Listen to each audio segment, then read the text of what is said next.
68 degrees at O'Hare. Next news coming up at 8:30. Chicago's Morning Answer with Dan and Amy continues next on AM 560, The Answer. Experience the many restaurants of Seven Bridges on the evening of August 8th at the Golf Club in Woodridge, Illinois. Aside from great tastings and treats, Sample Seven Bridges will have prize drawings and DJ entertainment throughout the evening. Visit chambers630.com to register. This is Chicago's Morning Answer with Dan Proft and Amy Jacobson on AM 560. The Answer.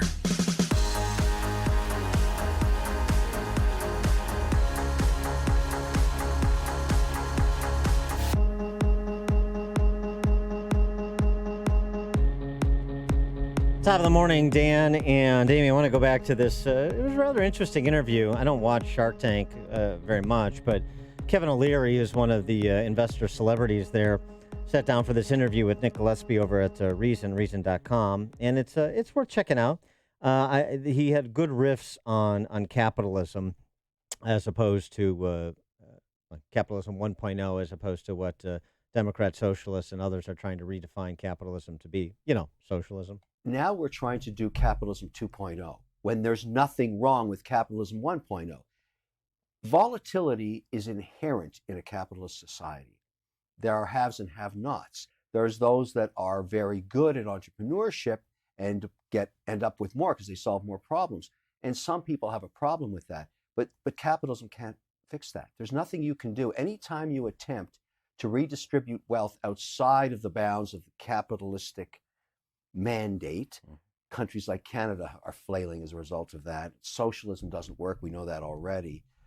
You could end up like Cuba.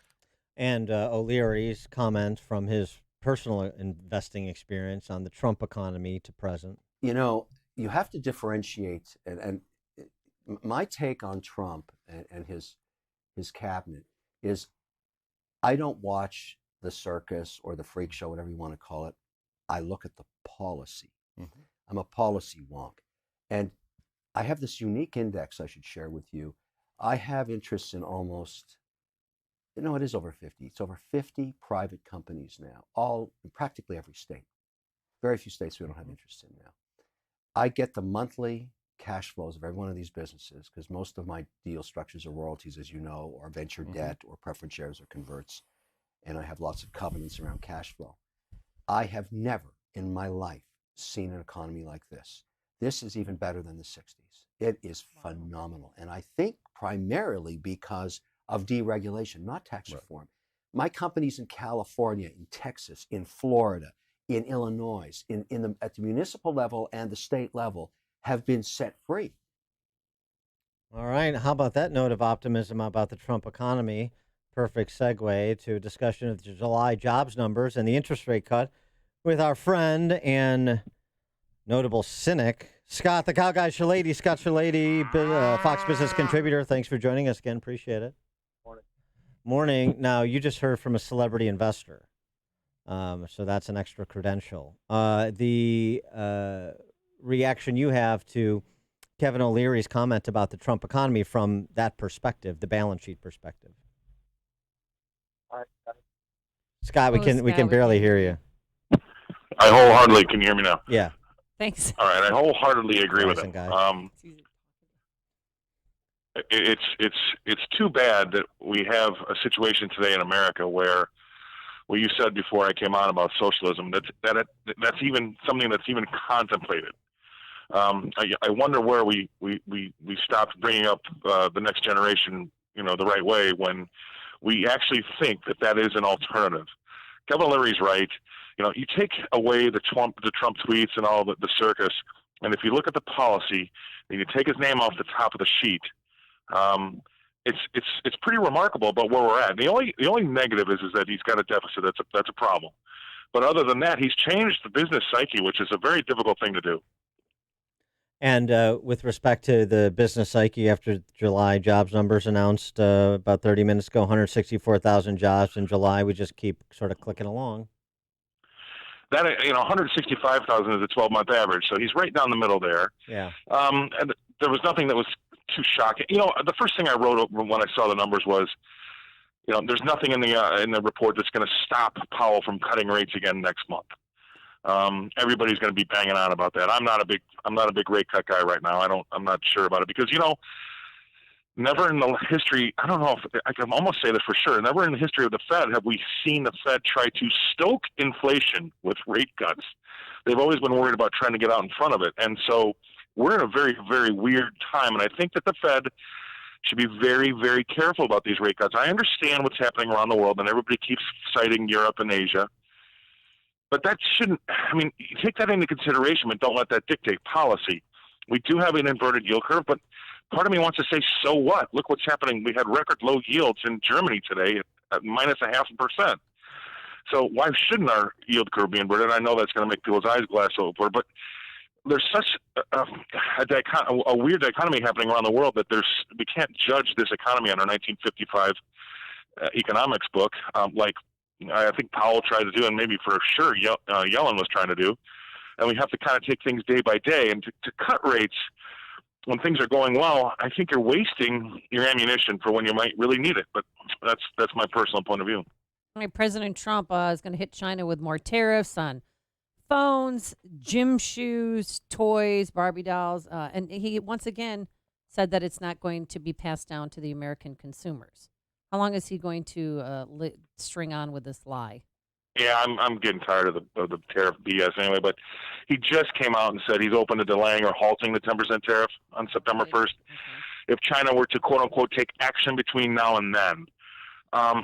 This is what the markets don't like. We the toing and froing of the verbiage. And ultimately, we all have to get used to the fact that this is going to last until he's either elected or not elected. The Chinese aren't going to do a deal until then. Made sense, was a watershed moment for me when I realized that, hey, these guys are going to wait it out, and that's exactly what I think they're going to do. And if you were them, what's the big deal, right? Let's see what happens in November next year. If he gets elected, we'll deal with it like we would have anyway. And if he's not elected, we're going to have a soft one in there that we can get what we want done. Yeah, perhaps he can get the Chinese to do some sort of show of good faith to buy themselves time with respect to their own countrymen, even though, of course, they live under a communist oppression. But nonetheless, there's always that fear that you could go the way of the Soviets. And so there's something they could do simply, I think, that would probably forestall the additional imposition of tariffs, and that would be provide some relief for the U.S. government paying farmers for their goods to stockpile their goods and have the Chinese pick up some of our ag products, right? Yeah, and I think yes, you're right. You're exactly right. And I think if you'll notice, he's never put out a laundry list of what he needs to have a win. I think I've said this before, but he could wake up tomorrow morning and say, "I got what I wanted. We're good to go," and nobody really knows what that is. So he's done a really good job of keeping that tight to his chest, because whatever he does finally end up agreeing to, he's going to call it a win, and then the markets are going to like that no matter what. So he's been great at keeping his cards close to his chest, and that is the one thing that he could do. We only have two things we can do to really get this economy going if we start to slow down significantly. Number one is the rate cuts, and I think that Powell's throwing them around like dimes, and he should be throwing them around like manhole covers. And number two is a deal with China. Those are the two things that could, really help us. And so one of them is a policy thing that could take time, or he wakes up one morning and says, "I won." And the other one's going to be Powell, and I worry that he's wasting his bullets too soon. With respect to the rate cuts, the one yesterday and more that could be forthcoming, as you alluded to, is there any concern about deflation? Yes. We're seeing that around the world. That's, if there's 49 books written on how to handle inflation, and there's one book written on how to handle deflation. And just to make it easy for everybody listening out there, I think deflation is a psychological issue. I'll wait till next month because things are going to get cheaper. I'll wait again till next month, things are going to get cheaper. It's psychological. And once you go into that psychological downturn, it really takes a lot to kind of pull yourself out of it. It's almost like a depression. And inflation is when things are just ramping ahead, everything's good, prices are getting out of control, and everybody loves to see their house go up 5% a month, right? So there's a lot of books on how to handle that happiness, but there's not a lot of really good roadmaps on how to handle the depression or what deflation is. I'm going to put my hands in my pocket and not spend because guess what? It's going to be cheaper next month.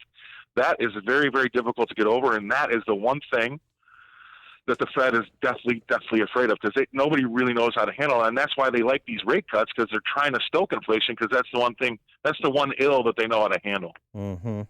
I wanted to get your take on the prospect of